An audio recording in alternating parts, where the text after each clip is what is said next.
Hello, everyone. I'm Gorilla Monsoon. And I'm your host, Bobby the Brain Heenan. Oh, why don't you be serious? You're not the host, Brain. Well, I should be. Chris DiFrancesco is the host. Chris DiFrancesco? Yes, that's correct. I didn't stutter. Didn't he get whacked in an episode of The Sopranos? Oh, give me a break. He hosts a podcast, Brain. Who the hell doesn't? Well, his is about wrestling. Who the hell's isn't? He talks about old wrestling. Wow! What a novel idea. Oh, give me a break. Next, you're going to tell me he's got a wrestling-themed name for the show? Well, Come on, Monsoon, spit it out. it's the Hot Tag Wrestling Podcast. So what? And it's starting now.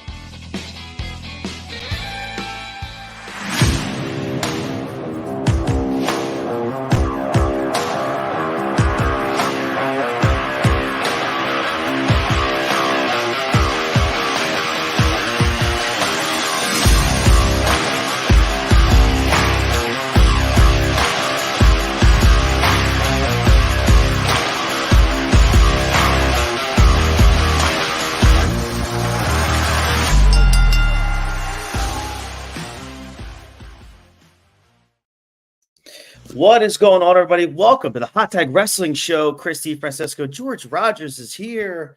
George, what's going on, man? How are you? It's not like we have a new look or anything like that.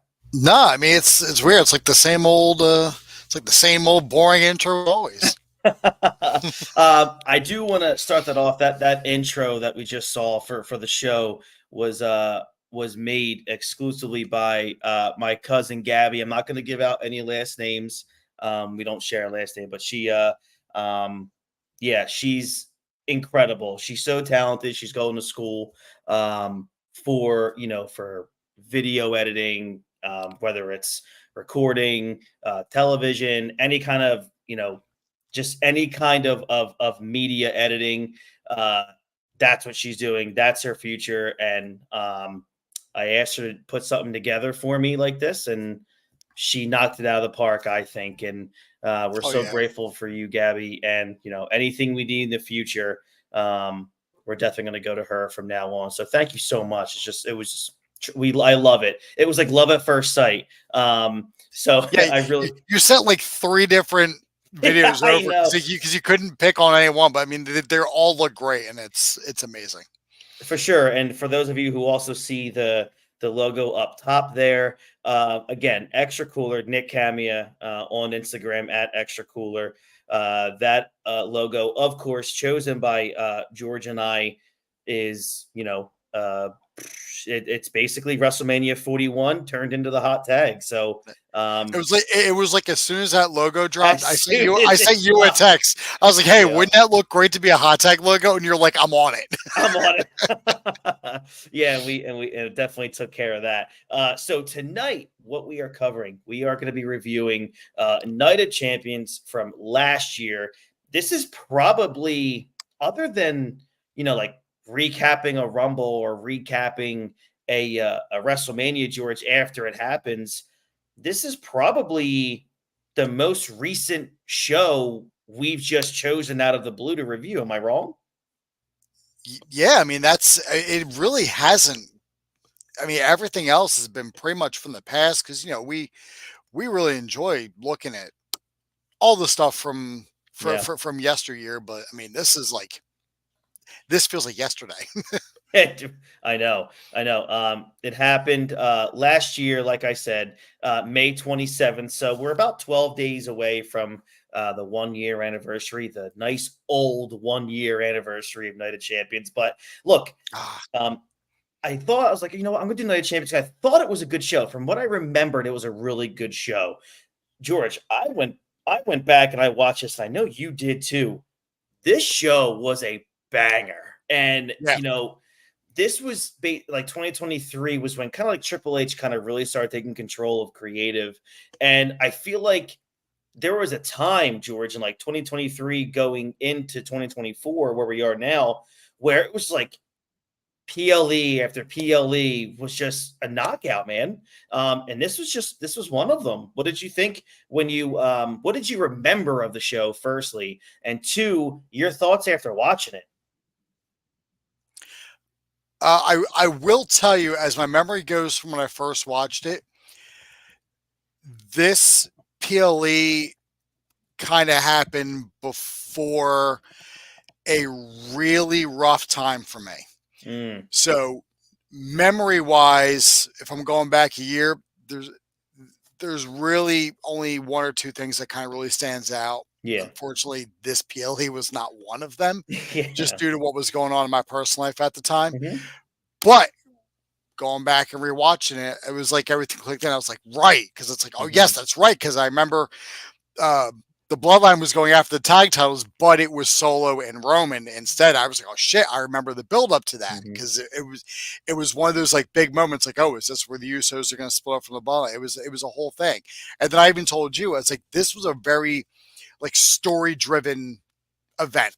Very much so. Yeah. Like there Yep. were a lot like there was a lot of build up to this. Like even like the Gunther Mustafa Ali match. Like we knew Mustafa Ali wasn't gonna win, but I remember there being a big thing. It's like, oh, like Mustafa's getting the title shot, and he was like bitching on live how it wasn't getting used, and he just was getting overlooked. Then he gets his title shot, and it was kind of like maybe he'll get a win out of this. Plus the crowning of the new world heavyweight championship.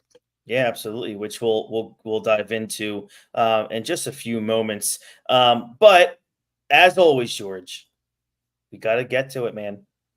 Wrestling news with George. George, what is on your mind? I'll tell you what's on my mind, Chris. It's not the usual BS that's on my mind that, a certain somebody says that I just can't get them out of my head. Well, I don't even have them on my mind right now. The only thing on my mind right now is I was watching SmackDown last week Mm-hmm. and they announced Cody's next opponent and it was Logan Paul and it's like a title versus title. And I'm just confused by it. I don't hate the match. Don't get Okay. me wrong. I think Cody and Logan Paul are going to tear down the house. I think it's going to be a hell of a match. It just seems like an odd choice. Does that seem like an odd choice to you? Okay. So, good thing is, for everybody knows, George knows my answer to this. So I like how he just sent that little question towards me. Doesn't make sense to me. So I kind of went on like an absolute rant about it.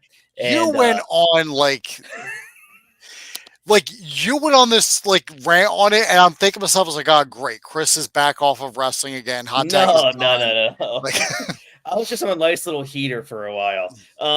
So all right.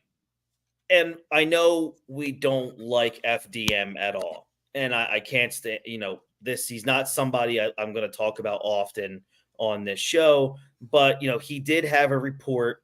He, pronouns, pal, Dave Meltzer, put out a report saying that that's too many pronouns. yeah, I know. All right. Put out a report. Yeah. It put out a report that, according to his sources, so, I don't know, some dude, that the WWE did not have a clear cut plan for Cody Rhodes until Roman Reigns or The Rock returned for a little bit to the company. And I thought, well, okay, I don't necessarily believe that in the beginning because right off the bat, he's in a really cool program. I thought that was going to maybe go for a couple months with AJ Styles. I thought this is perfect. I mean, AJ's at the top of his game. It's a great counterpart for Cody Rhodes because, AJ can literally work with anyone, make anybody look like a superstar. Plus, I think AJ as a heel works. I think it works. And they have a 5-star match, according to said journalist that we're speaking of here, has a 5-star match. And dismissive wanking motion. Dismissive wanking gesture. Has a 5-star match at Backlash in France, which was absolutely spectacular. And then out of nowhere, it's gone. It's done. The program's done. And then we go right into a title for title match against Jake Paul. And Logan Paul. I'm sorry, not Jake Paul. Jake Paul's Logan the guy Paul. who's going to get knocked out by Tyson. That's right. I'm sorry. Against Logan Paul. And, of course, on paper, these two are going to have a really good match. If anything, this is going to be like finishing school for Logan Paul in the ring, right, with Cody Rhodes. But I'm thinking to myself, right immediately before realizing it's probably going to be a schmozz finish. But right off the bat, even booking the match, George, title for title, like they're making they're turning Cody Rhodes into like 2018 Roman Reigns, 27. Like they are going to turn the fans against the guy as a babyface because they're going to shove this guy down our throat more than they already have over the last 2 years. And they're going to throw a United States title, which is probably before, I guess before Gunther really made the IC title relevant again. That United States title was around the waist of some pretty prominent pro wrestlers over the last few years. So it's a prominent title. It's on Logan Paul, who's a legitimate superstar, has been in insane high profile matches over the last couple of years, and he will be for the foreseeable future. I think to myself, what are you doing with Cody Rhodes here? I feel like the report is almost in a way true. You get out of a phenomenal, no pun intended, a phenomenal match with AJ Styles at Backlash, which I thought you could have gotten like another month or two before you get to Money in the Bank, before you get to the run to SummerSlam. I felt this is really good. It's a good heel versus babyface matchup for Cody to really sink his teeth in for a couple months. But you go right to a title for title match. I don't know what that plan is, unless, again, this is all us talking before the show even happens. I'm assuming, and George, calm me down. He brought up something, and then I thought about it. This is probably what's going to happen. This is where we might see some seeds planted on what we're going to see going into the summer and going towards SummerSlam. But, like, George, do you agree with me to where if, in fact, they book Cody to win both titles here, you're really setting him up as a babyface to fail? Am I wrong here? Like, the double titles is what you do for a heel, right? Like, that's what you do for a heel. Roman got the double titles. Seth Rollins in 2015, got the United States title at SummerSlam against John Cena, but he was a super heel at the time.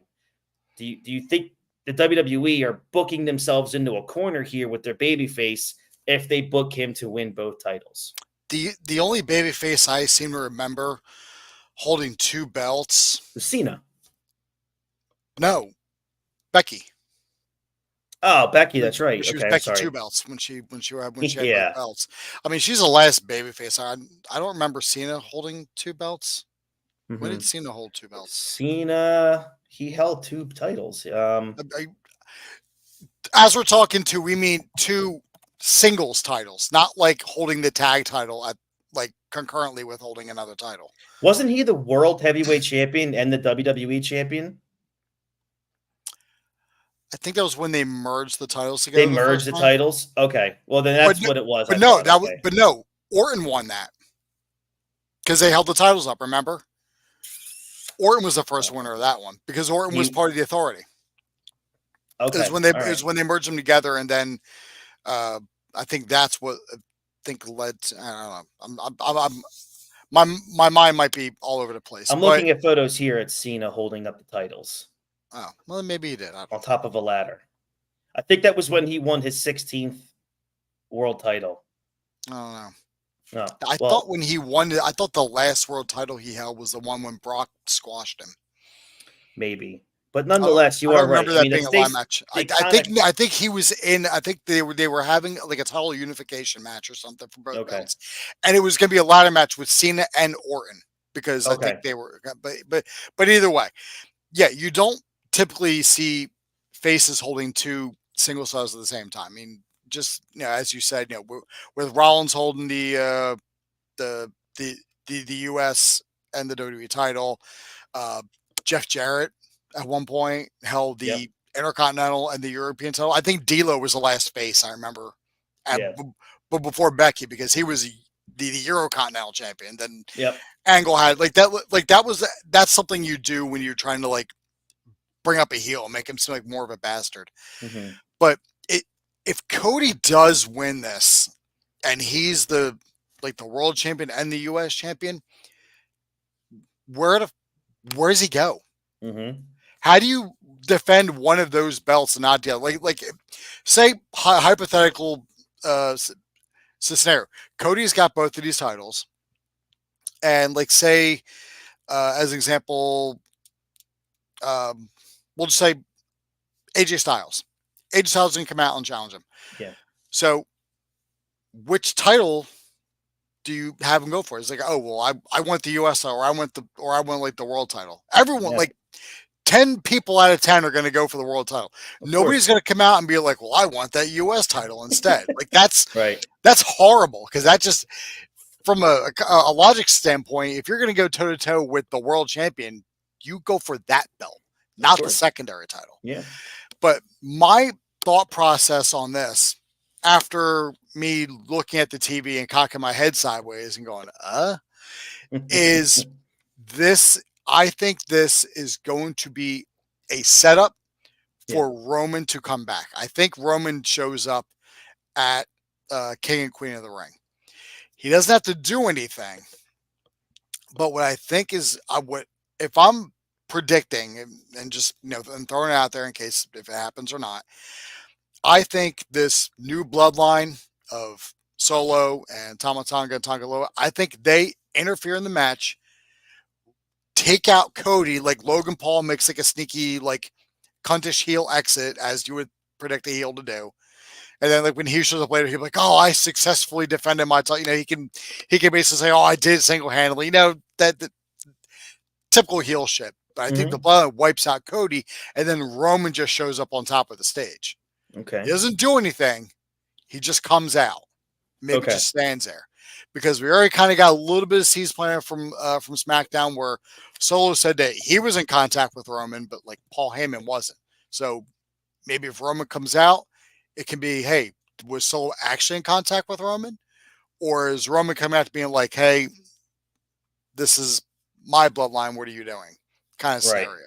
And then plant your seeds from there. This could be just, I don't know. It could just be just a throwaway match. I mean, you don't really need a winner in this scenario, because, I mean, they're not going to put the world title on Logan Paul. That's not happening. No, definitely not yet, at least. This ain't going to happen yet. Yeah. But there is going to be some chintz way that both of these guys walk out of that match with the title, and then maybe it just sets up. Maybe Solo wants to get a shot at Cody for the title, since he did on SmackDown. He said when Roman lost his, Roman lost our title. So maybe he's going to like make a claim to it. Maybe Roman's going to come out and he's going to make a claim that Roman has a match against Cody. Maybe that rematch happens at Money in the Bank. Yeah. And then maybe that new bloodline screws Roman out of the win at that match, and then takes Roman out. And then Roman's gone from TV for a while. And then Rock shows up just before SummerSlam to reveal that he's been running this new bloodline the whole time. But look, if all of this happens, I mean, it's cinema, right? So, they got a couple more pay-per-views before SummerSlam, one big one in the middle there. After May 25th's King and Queen of the Ring, June 15th is Clash of the Castle in Scotland. Then you have a big one, which I consider now part of the Big Five, is July 6th will be Money in the Bank. And then August 3rd is SummerSlam in Cleveland. So we have a lot to build here, and it could start May 25th. Plenty of time. There's plenty of time. You're right. I mean, as in the movie industry, and Chris, usually in May is essentially the start of the summer blockbuster season. Yeah. So correct. maybe that's what they're going to try to invoke here with you said cinema. Also, King and Queen of the Ring. Can't we just change it to like royalty of the ring instead of saying both of those words? You don't like King and Queen? It's too wordy. It is. It's too wordy. Yeah. Too many words. So May 25th is a King and Queen of the Ring. So definitely check that out. 10 days from today. All right. So we got that out of the way. George, what else is on your mind? There's another thing. Actually, there's a couple things, but only one I'm really going to kind of bring up here. The other one is just me. Would just be me pissing into the wind against the people on Twitter, but that's neither here nor there. That's basically about Jey Uso and how people said like, "Oh, what's this guy doing?" I'm like, whatever. You guys are just bitching, just a bitch. But I want to bring up to you because it's on my mind, because he's being featured as a feature player over on AEW on the other show, and it's Edge. Yeah. Since he's come back from his retirement, from his injury. Yeah. I feel like his return has been a flop. Absolutely agree. And it kind of pains me because this guy was so pivotal during the Ruthless Aggression era. Mm-hmm. He was one of the SmackDown Six.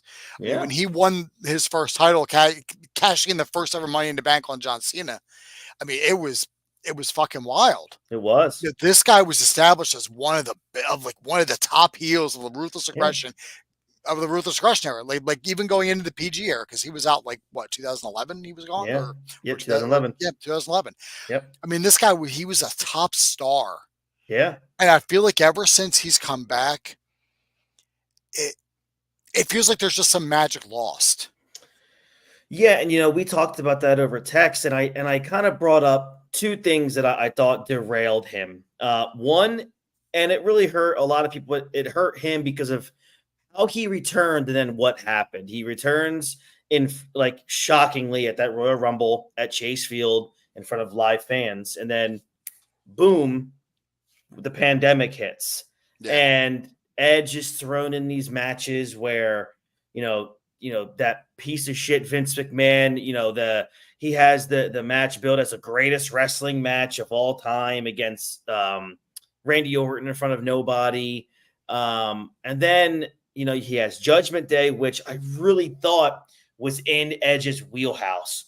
I really thought this is where Edge can not only wrestle, but he could be like that Triple H of Evolution, where he could be the top guy in that group, but still raise up these talents to the next level, right? So, and then that ended basically, within 24 hours, they're already booting him out of Judgment Day, and that was pretty much sealed the deal, the end of Edge in WWE.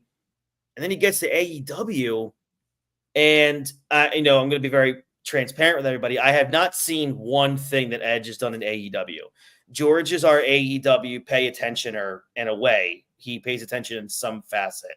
But I pay attention to the point that if there's somebody on that I want to see, I'll look up their match on YouTube. Okay. Because I refuse to sit through 2 hours of it. I have a hard enough time. I honestly have a very hard time sitting through 3 hours of Raw.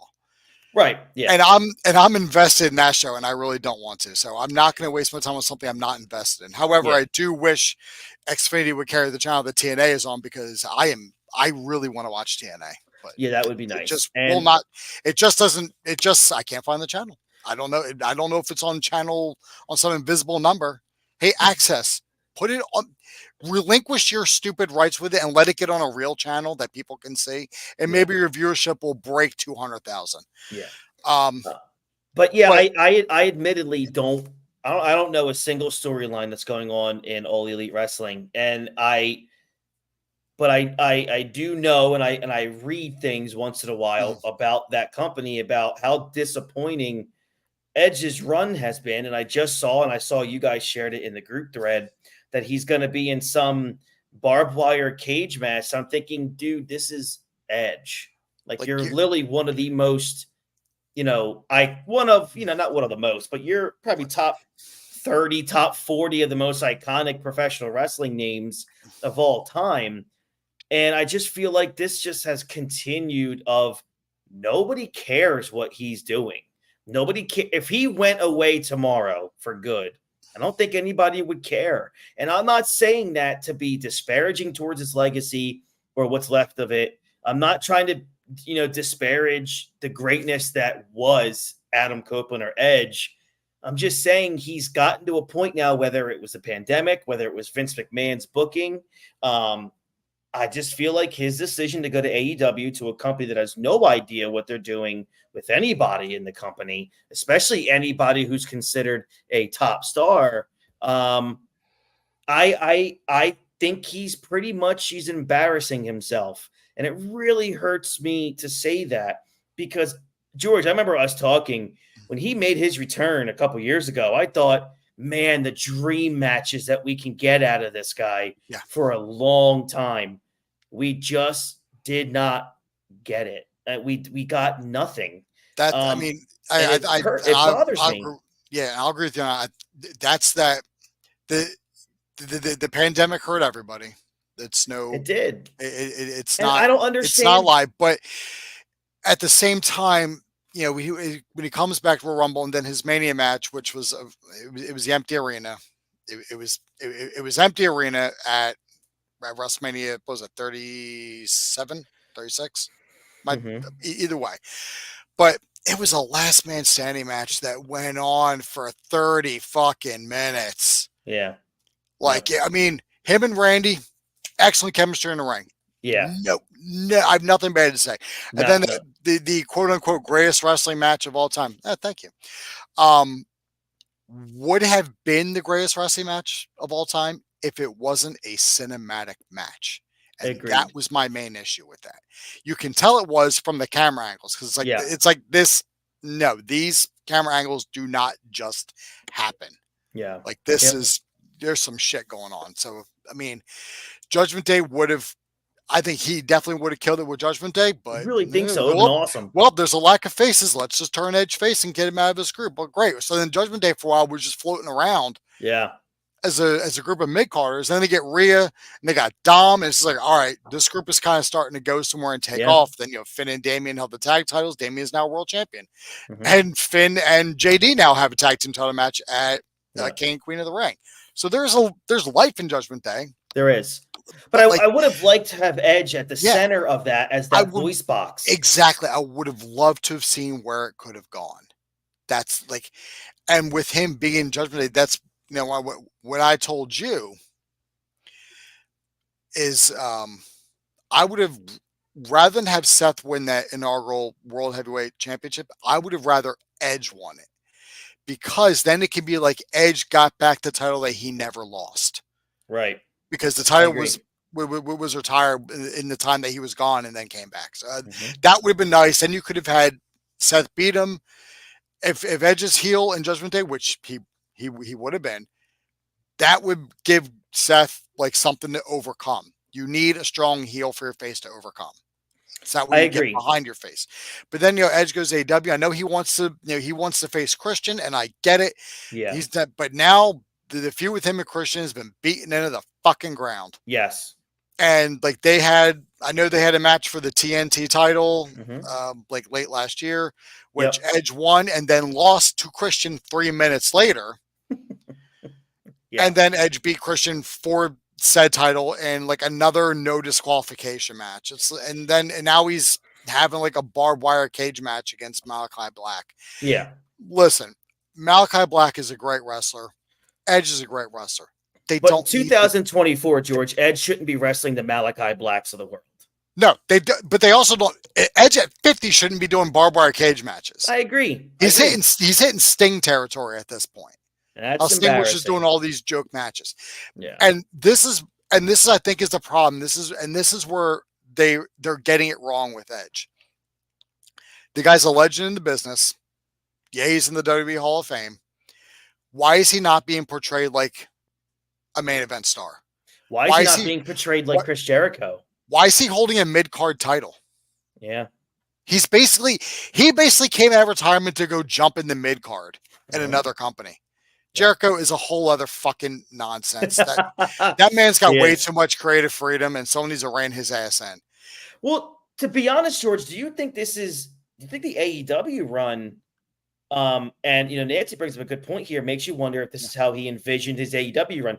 Do you think Tony Khan has given Edge complete reins of what he wants to do? If so, then look, all the power to Edge then. If he's doing what he wants, he's making a lot of money to not work that much.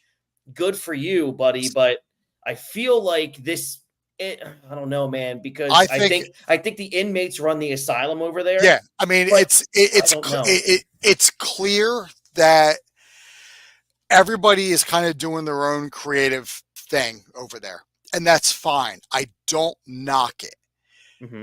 But I mean, the ratings, the fan attendance, those tell the tale. Right. I mean, and someone like Edge, who was in WWE for 25 years, it's showing that he really is just a product of the machine. He is. Very much so. That without the machine, there's really nothing there. Maybe and let me say, maybe he wants to do these matches. I don't know. But and let me just say this, and George will say the same thing. when we say you're a product of the machine, that's not a bad thing. When you're a product of the juggernaut, the global empire of World Wrestling Entertainment, that's not a bad thing. I mean, you became a legend. You became, immortal in that company of that ilk that is the WWE. So when you think you can go off from that and become an absolute star again somewhere else on your own accord, 9 times out of 10, it does not work. And I've said this before. I know you and I mentioned like a couple names, but I don't, I still don't think they didn't become mega stars. I cannot name off the top of my head one guy who the WWE outright released. And let me clarify, not guys that just didn't sign a contract. They wanted to leave. Like Edge wanted to leave. He had contracts in front of him from WWE. He said, nope, I'm just going to go and do this. There has not been a single guy that WWE has outright gotten rid of because they had nothing for him that has gone out and become a bigger star or as big of a star as they were under the reigns of the machine. There's only like maybe a couple people I can think of. The first one off the top of my head is Christian. When he went to TNA. When he went to TNA, because he left WWE, went to TNA, became a fucking main event star over there, and blew up, and then came back when his stock, after he rose his stock, and then he came back to WWE, finished out his run there. We thought he was going to come back, and we had some concussion problems, so he was kind of out. And I think they were trying to kind of phase him out anyway as he was getting a little older. He's in AEW, and he's killing it over there. He's one of the things that people actually like over there is what Christian's doing, and we like it too. Even when we see the videos of Christian coming out and saying, "Hey, I hear your father's dead," just doing stuff like that. It's hilarious, and it works, and it gets him over. Christian's a guy who knows how to work outside the system. He does, and I'll give you and this is another big one. Is someone who was a real product of the system who flopped at the next company that they went to was Brett. Brett did that not. That is the most epic Brett failure did not, and I'm not saying it's Brett's fault. He was clearly the product of WCW and what they were doing over there. But Brett did not fucking work in WCW. Well, if you read Brett's book out of his own words, it's also his fault that it didn't work out in WCW. Are you sure it was his fault? Are you sure it wasn't that piece of shit Bill Goldberg? Well, because I feel like he's the guy that's getting a lot of the blame on. But that's here. But later on, it was definitely Bill for kicking the dude's head off. But like people like Brett, Jack Swagger, or Jake Hager as he's known now, Samoa Joe, Sasha. Well, Samoa Joe was already TNA before he came over to WWE. I know, but when he left WWE, everyone said, wait till he gets to TNA. He's going to be a superstar. And again, no one cared. I mean, he went to AEW, won the world title. Yeah, but nobody cared. But the thing is, they don't know how to book champions. So it's clear what they're doing with Swerve. They don't know what the hell they're doing, which is a shame because that guy deserves all the flowers in the world. Yeah. And they're just dropping the ball with him. But Sasha Banks, like she's debuted 2 months ago and hasn't had a match yet. All they keep doing is putting a microphone in her hand, which is the worst goddamn thing you could ever do because she's bad at cutting promos. But these are people that, unfortunately, without having that machine behind them to write the promos, to give them the direction, they just kind of don't go anywhere.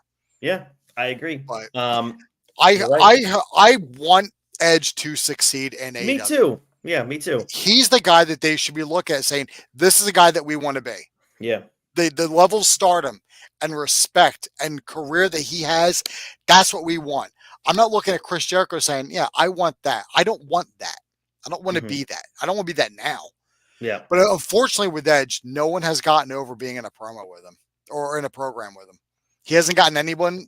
No one's been elevated. Nope. But I also can't blame that on him. That's poor booking on the other end. Of course. But nobody got elevated working with him in WWE. We thought Priest would, but Priest and Finn and Rhea and Dominic, they got themselves up with Judgment Day on their own.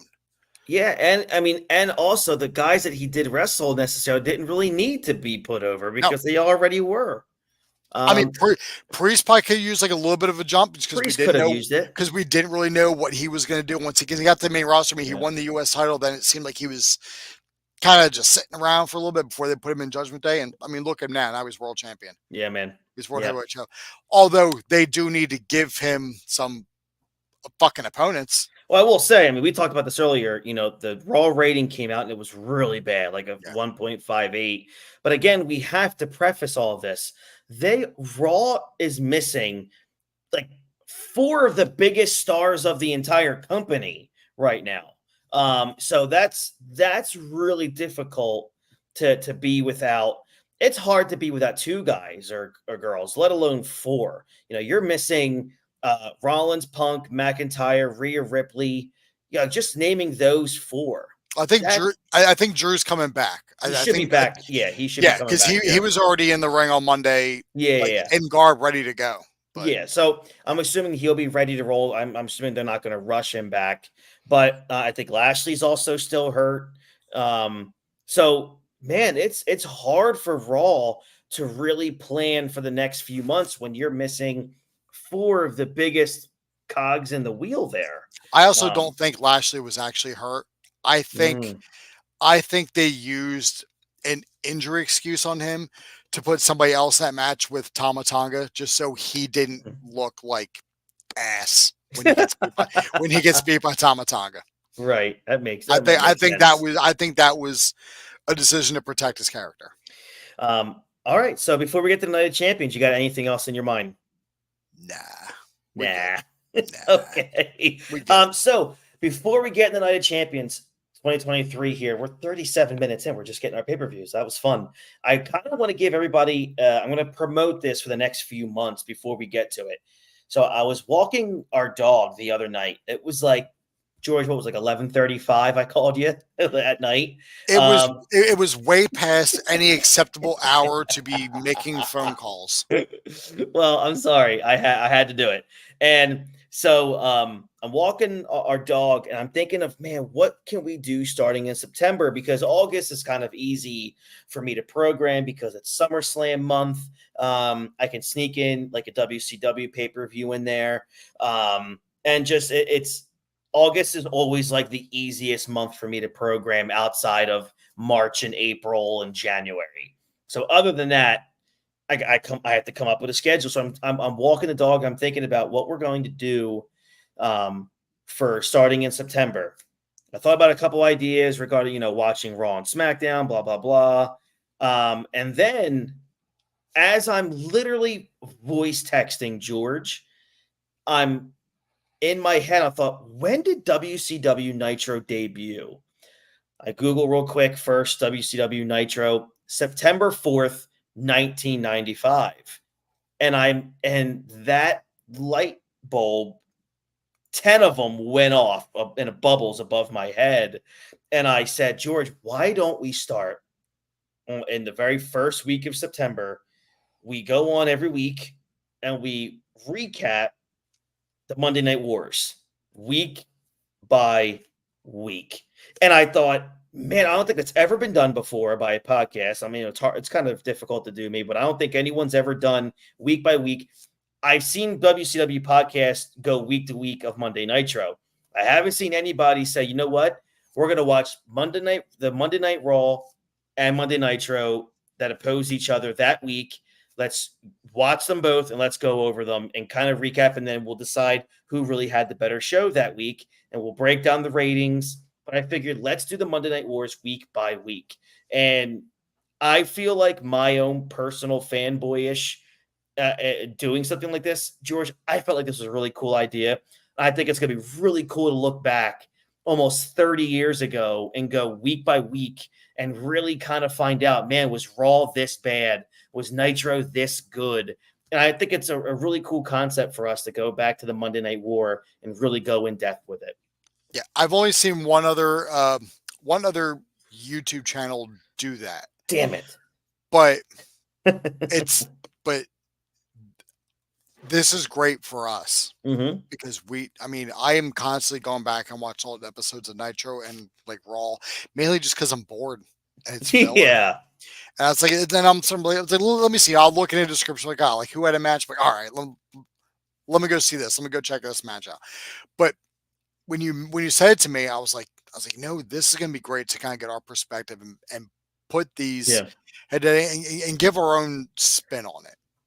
Yeah, because you and I, the other page I saw that does it, they do it as like the show progresses, and then like once Raw starts, like they'll kind of jump in and then go back and forth. Like I'd rather just we'll do Nitro and then we'll talk Raw and then compare notes and go from there. Like, yeah, I think that's a great idea. And I just feel like, we've said for years, like that new generation era before, 97, like, God, it was so unwatchable. yeah. Well, now we're going to have to force ourselves. We're going to go back and we're going to watch these episodes, and we're going to punish ourselves. We're going to really punish ourselves with some of that 95 and 96 WWF. But maybe what I'll do for a couple is I'll just come over to your house and we'll have some of that fantastic coffee you have, and then and then abuse ourselves by watching, I don't know, La Parka versus Super Colo. Perfect. I mean, I'm not dogging La Parka. He is the chairman of WCW. He is, yeah, that's correct. So yeah, that's going to be coming literally the very first week of September. We are going to sprinkle in like pay-per-views here and there, obviously, like we normally do, because once you get into like November, you're going to be talking about Survivor Series, and like of course we're going to be talking about news and notes that's been going on as we get through the weeks, like we never used to do before. We never used to talk about current stuff, but I've opened every door that we could possibly think about for the reincarnation of this show, and I'm really excited to bring our breakdown of the Monday Night Wars week by week, beginning the very first week of September, which just so will coincide with the 29th anniversary of the debut of Monday Night Show. Dude, I can't believe 1994 is 29 years, or 95 is 29 years ago. It's just insane to even think about. I mean, I believe it when I look in the mirror and I see the gray hair just kind of poking out of my beard. I'm like, oh yeah. Oh, that's right. Like I was talking to my manager at work the other day, and like she mentioned she was 27, and I'm like, oh, like you were 7 when I started at Staples for the first time. Like that's crazy. Like you were 6 when I graduated high school. Like why do I even take orders from you? Get away from me, child. But it's so weird how like much time has passed. And one of my friends that I talked to, we've been friends ever since school, like grade school. Yeah. We are constantly just talking about like how good we had it. Yes. And just like reminiscing. And I'm constantly watching stuff from the 90s. Like it's almost like I refuse to accept where I am now, which is why I enjoy watching the old episodes of Nitro and Raw and SmackDown than watching current Raw and SmackDown. It's it makes sense. Oh, but it was so good back then. I agree. Like the Slam of the Week presented by 10-10-220 or something, just good shit. Great shit, pal. If you want to call it WCW hotline right now, it's what is it? 1-800-909-9900. Oh my God. I'll never forget Mean Gene saying that. All right. All right. So here we go. May 27th, 2023. WWE presents Night of Champions from the Jeddah Superdome in Jeddah, Saudi Arabia. Man, this is it was a pretty cool opening package. If you're watching on Peacock, an opening video package covering the big matches on the show. Of course, there's comments from Triple H about the pressure of being a champion, and it ended with Triple H saying, "This is a night of champions." You get a huge pyro display, a similar setup, which is a massive stage, a really cool looking stage that they have going over there in Saudi, and right off the bat, dude, we have already probably in my top 10 of my favorite matches of all time. This is for the brand new, the inaugural, basically rebirth of the World Heavyweight title, the Big Gold. Dude, I love the look of this when they debuted this. It was so beautiful. I love when they debuted it, like when Triple H debuted it on Raw, and then he walked behind the table and then stood there. So, like, if you're looking dead at him, it looks like he's wearing the belt. Yes. That's what I'm saying. I'm looking at that. I'm like, that was his idea, wasn't it? It had to have been. I mean, the base of it looks like that classic WCW NWA World Heavyweight title with that WWE logo on it. Like, you know, you see the eagle that's in there too. Mhm. It's a beautiful. It's finally a title that looks like a world championship. Yeah. You know what I mean? So here we go. You know, AJ Styles comes out to a huge ovation. Great entrance for AJ. Seth Rollins coming out to one of my favorite attires he's ever worn. That blue and leopard was just so badass and so just loud, and I really enjoy it. So yeah, here we go. After nearly 21 minutes, dude, the winner in pinfall and the new WWE World Heavyweight Champion Seth freaking Rollins.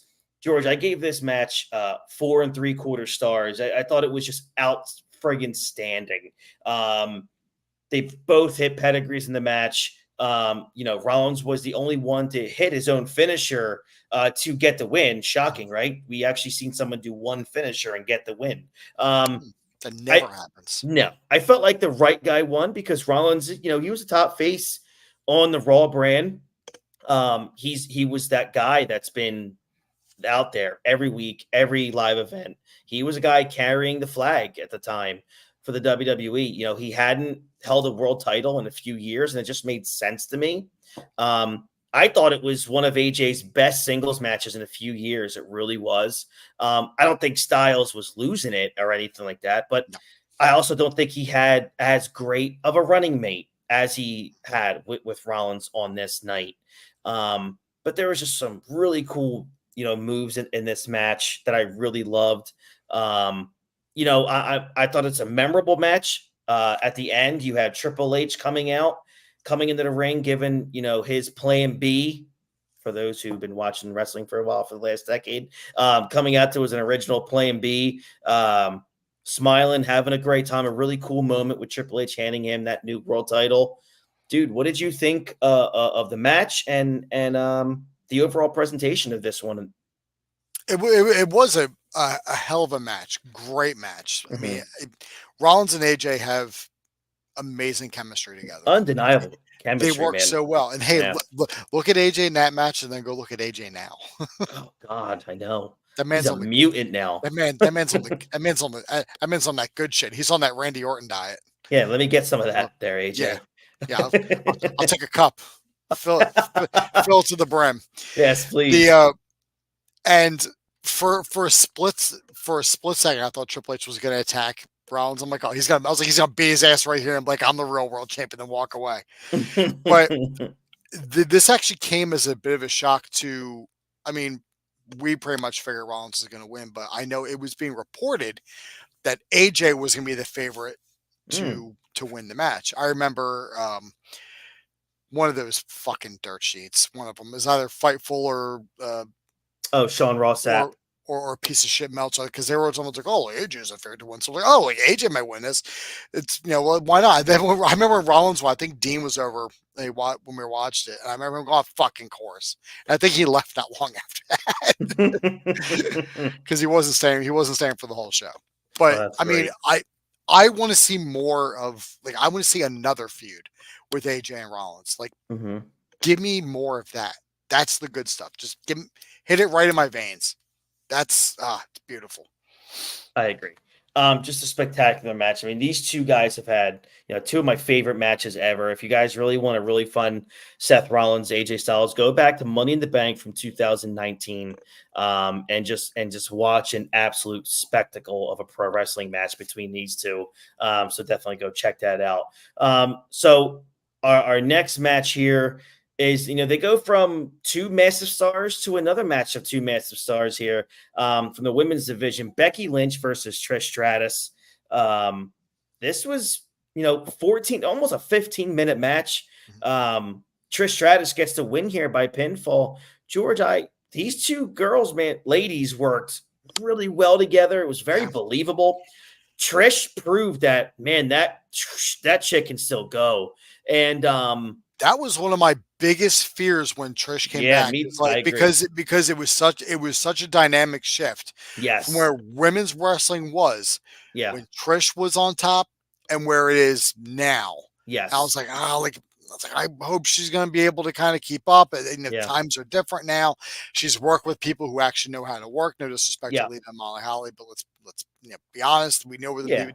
we know what the Divas division was years ago compared to where it is now, and I was like, and every time Trish got in the ring since she came back, I was like, holy shit! Like she's Yeah. proving everybody wrong. Yeah. She That worked like, oh, hard, no, man. she was just a product at the time. It's like, no, like she can really hang with these people. Mm-hmm. And I will say that I give credit to Becky too. You got to have, when you're someone like Trish, who's, like you said, was, ahead of her time in an era that didn't have the wrestling style and the wrestling skill that the women have these today. Kudos to Becky for being able to help Trish, really pull off like, a 3 to 4 star, banger of a women's match here. And that's what it was. I gave this match about 4 stars. I thought it was really good. Especially in a country that looks at women as well far beneath them. That's correct. Yes. Like below house cat. Yeah. Woman. Not good. It's take out the trash and then women. And that's not it's good. It's like men, everything else. Right. Women. Yeah, it's rough. It's just bad. But yeah, Trish was in control the first half of the match, and then, Becky came back a few times to get a couple close calls there. But then, Zoe Stark, this was when the pairing of Zoe Stark and Trish began. It was going to be a cheap win once, you saw her come around, and that's exactly what it was. And I liked it. It worked. I don't know, heels cheat. Exactly. Heels cheat to win. And I was so glad to see that happen. So yeah, good on the booking of this match, because I felt it worked perfectly. Both women got themselves over. They got each other over. I just thought it was a really, really good match. So, cheers to them. And we go to another one. Right off the bat, dude, man. Intercontinental Championship match here. Gunther versus Mustafa Ali. Gunther gets the win at about 8 minutes and 35 seconds. Dude, for 8.5 minutes, this is a 4-star match. Yeah. I'm thinking I'm 3 matches into this pay-per-view, and I'm getting ready to text George and be like, dude, this is one of the best pay-per-views of 2023. I think Gunther could have a 5-star match with a fucking rake. You might be onto something there. I mean, this man, he is one of my favorites today. God damn. Yeah. I'll watch his matches all day. And like I said, as I said earlier, when I talked about him and Mustafa Ali, is like we all kind of figured that Gunther was going to win, but it's like, but maybe because of the way that they're building up Mustafa Ali, like maybe he's going to pull this out. Right. And when he hit the 450, I was like, oh shit. Like, yeah. Is he actually going to win? Like, I mean, now like watching is like, oh, maybe, but when he hit that 450, it's like for a split second, you're like, this might actually happen. I mean, Gunther kicked out obviously, but it was just like, wow. Like it's amazing. I think Mustafa Ali now is in TNA. Is he? Okay. I think, don't hold me to that. Like I said, they don't fucking air TNA here, so I wouldn't know. Right. And look, I have to admit, sometimes I wish, and I'll come on here many times where I'd say either a match went too long or these girls could have gotten more time. I actually thought about 8.5, 9 minutes, George, was perfection for the story they were trying to tell in this match. It was very entertaining, and I don't think it needed to be longer because Gunther needed to be that dominant champion. But also, Ali got plenty of offense and a few near falls to, show that, okay, well, maybe there are some, some issues there. Maybe there is a chance that Gunther can be beat by somebody and, somebody can catch a fast one and beat him, right? Like, a roll up of doom, right? Something like that. But, I thought, Gunther was just too much for him in the end. I felt Gunther winning clean was absolutely the right move. You got to continue building up this dude as a superstar. And he doesn't cheat like most heels. He doesn't. He just flat out finds a way to out wrestle you and beat you. Like, And I love that. like even when Imperium is at ringside, they don't really do anything. I agree. I mean, Yeah. every now and then, maybe some like fuckery, but not at the end of the match. Yeah. That maybe Yeah. like in the middle, just kind of give Gunther a little bit of an edge, but that's still Mhm. not. That's still not like a cheap finish. But Yep. but to correct myself, yes, Mustafa Ali is in TNA. He is their current X Division champion. Okay. Very cool. Good for Mustafa Ali. Good for him. Um, Good for all everybody. right. Next match here, again, it's just one after another, man. Just blockbuster. Raw Women's Championship, Bianca Belair versus Asuka.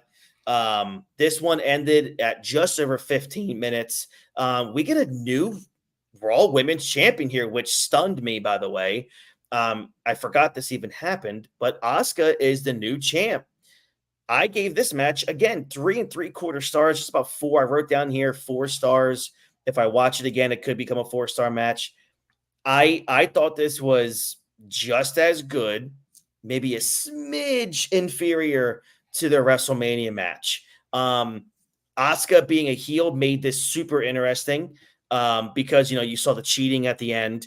I thought it was it's another heel woman cheating to win on the show, which is I'm like, what? Heels cheating twice on a WWE show? Like, what has happened? What era am I in? What year is this?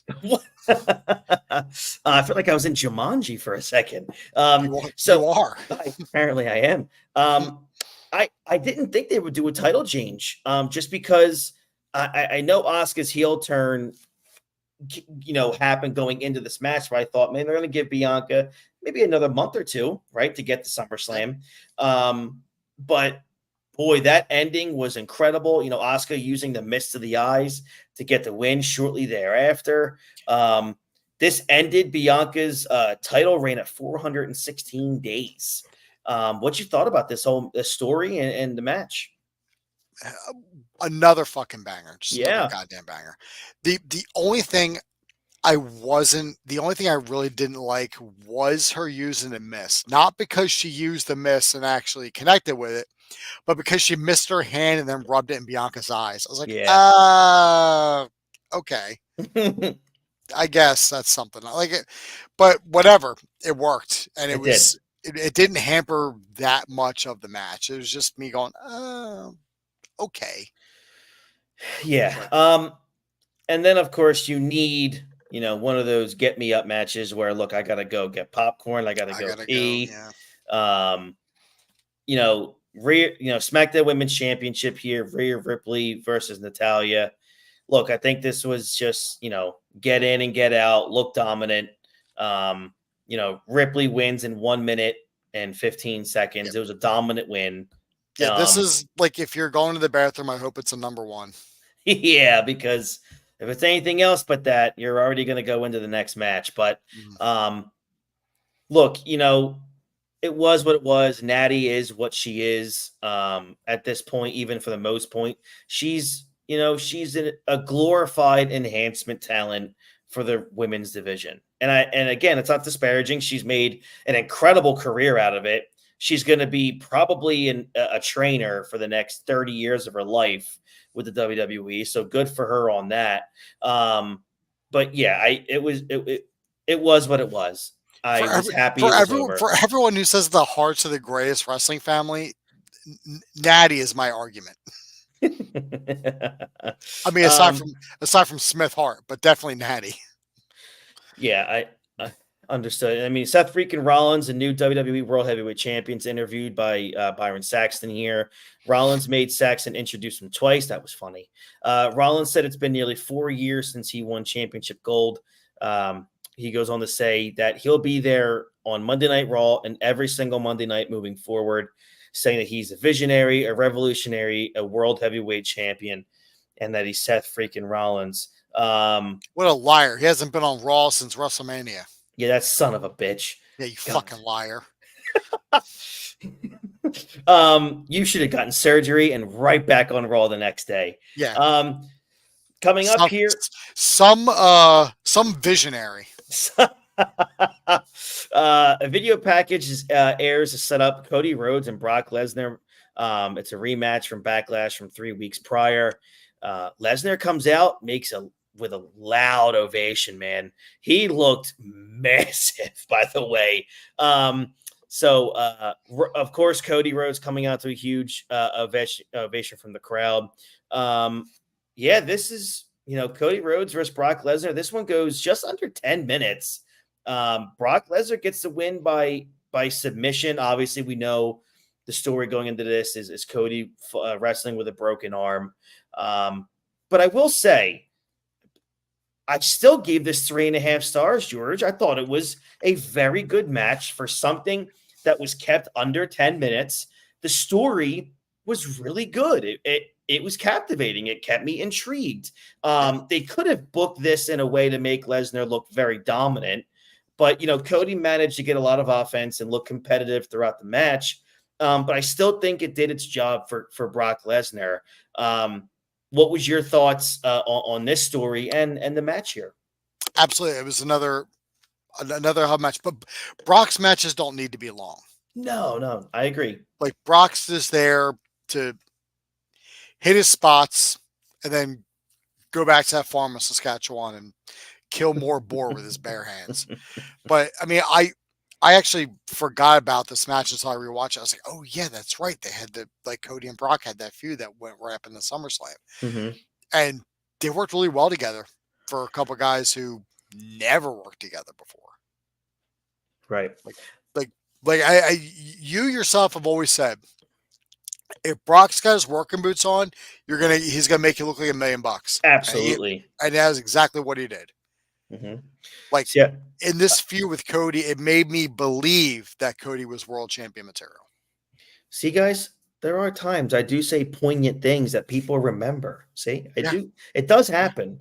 So yeah, not often, but there's moments. Okay. So then they celebrate. They basically talk about Roman Reigns celebrating 1,000 days as champion. That was going to be coming up on SmackDown.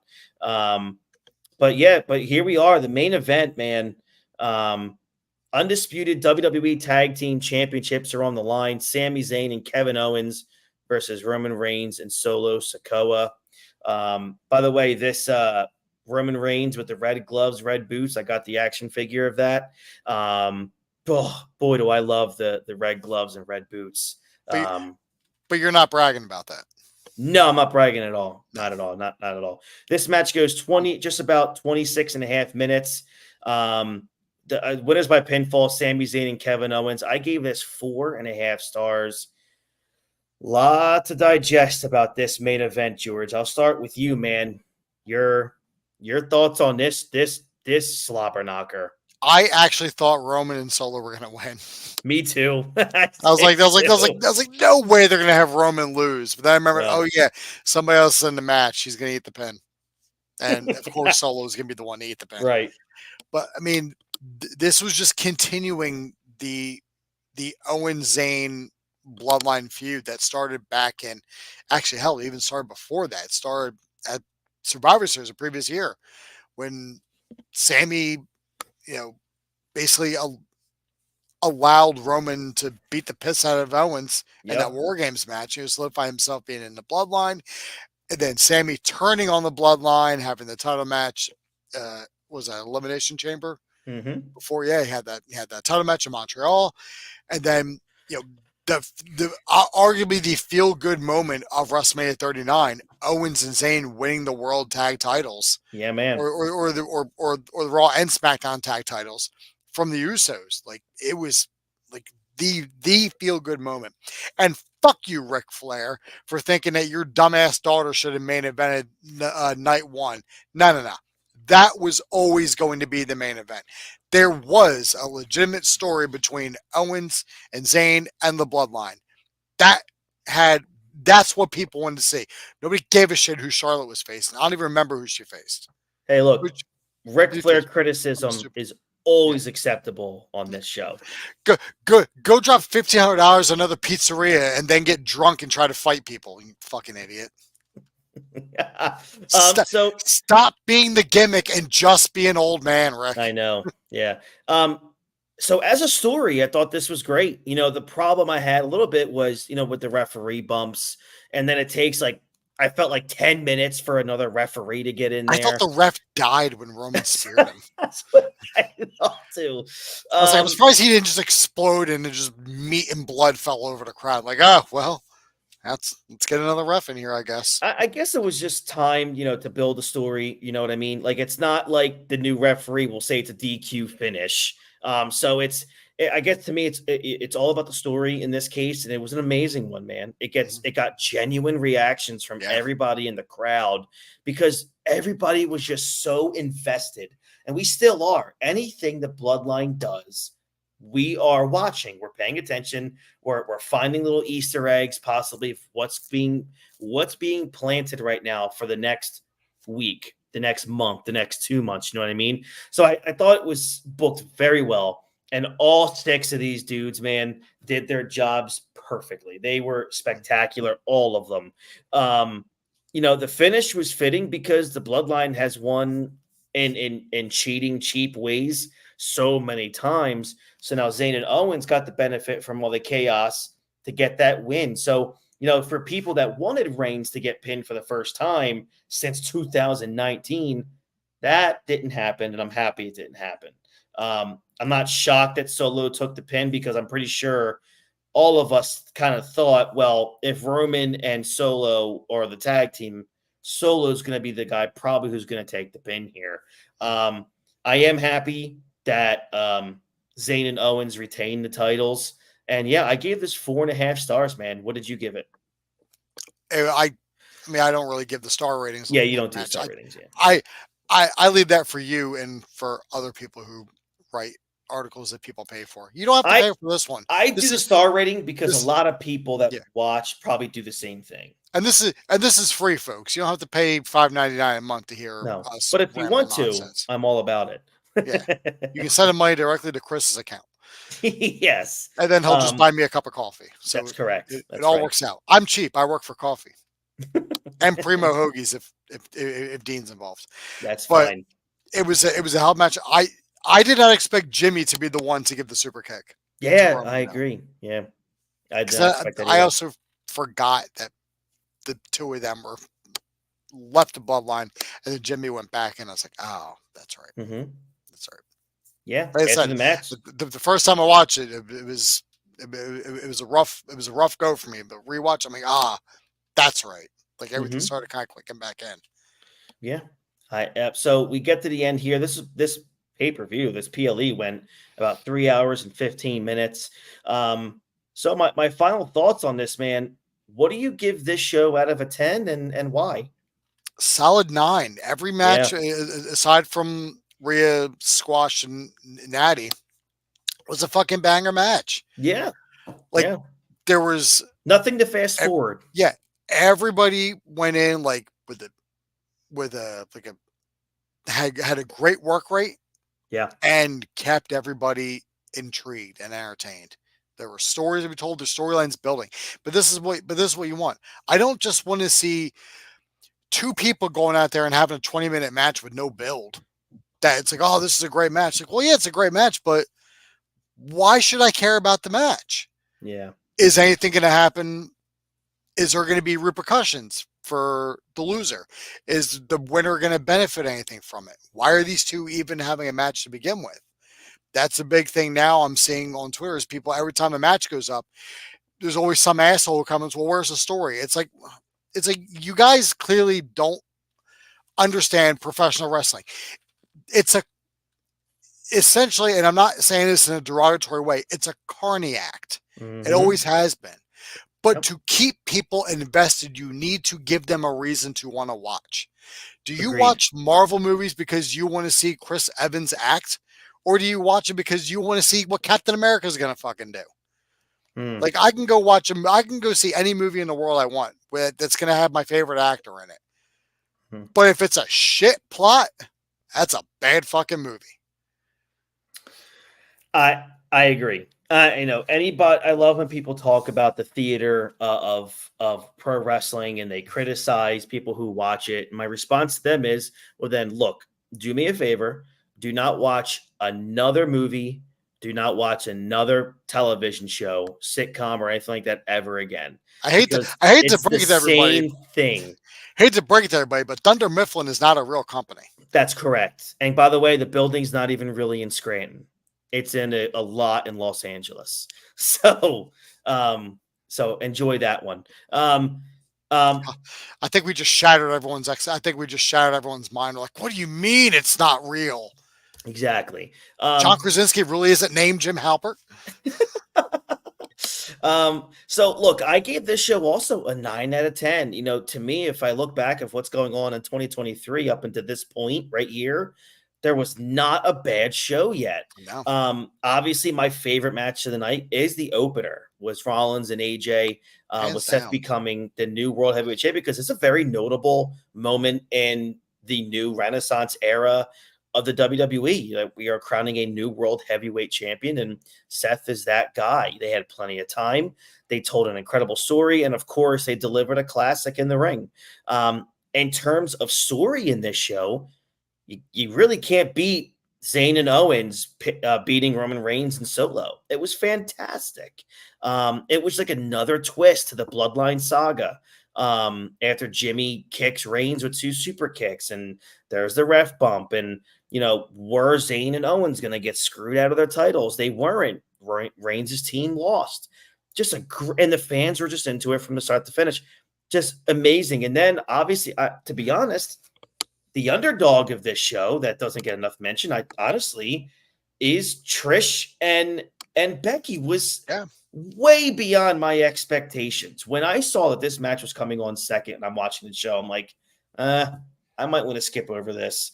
But I sat there and I realized, I'm like, wow, I'm midway through this, and this is exciting. I really am digging this right now. I'm so impressed with Trish Stratus, and I just kept watching. And then Ali and Gunther was great. Just an amazing, amazing show here. And this is Night of Champions. It's not Royal Rumble. It's not Money in the Bank. It's not WrestleMania. Like, this is just Night of Champions, almost a quote unquote throwaway pay-per-view in Saudi Arabia. A B-level pay-per-view. Yeah. So I thought it was absolutely spectacular. I give it a 9 overall. Again, WrestleMania 39 was amazing. Elimination Chamber was great. Backlash, Night of Champions, Royal Rumble was really good. Just 2023 up until this point here of the show was incredible. Just great, great pro wrestling. All right, so that's all we got for you here tonight. Thank you so much for checking us out here live. If you are watching on our YouTube channel, please like, subscribe, and ring that bell for notifications when we're going to go live again. I got to figure out what we're doing next week. And share it with your friends. Tell your friends. Tell your friends. Tell your family. I'm trying to, man. Tell everyone. So here we go. Do people still have a mailman? Tell him to. That's right. So he'll write it on everyone's envelope and then hand him out. Yeah, that's right. Guerrilla promotion. That's correct. It's actually funny. I brought this match up from a pay-per-view that we're doing next week. We are actually covering Money in the Bank from 2019 next week. That event occurred on May 19th, 2019. So we're going to be missing. Kane's going to come. Kane's going to show up. Kane's going to show up through the ring, half mask and half corporate, and just destroy everybody. I hope so. But I hope the top half of him is corporate and the bottom half of him is burnt Kane. But this show was a really good show, I thought. Rey Mysterio is on the show against Samoa Joe. I mean, that happened pretty quick. But Shane McMahon against The Miz. Charlotte and Becky here. Bailey and Charlotte, that was quick. Also, obviously, there was a cash in there.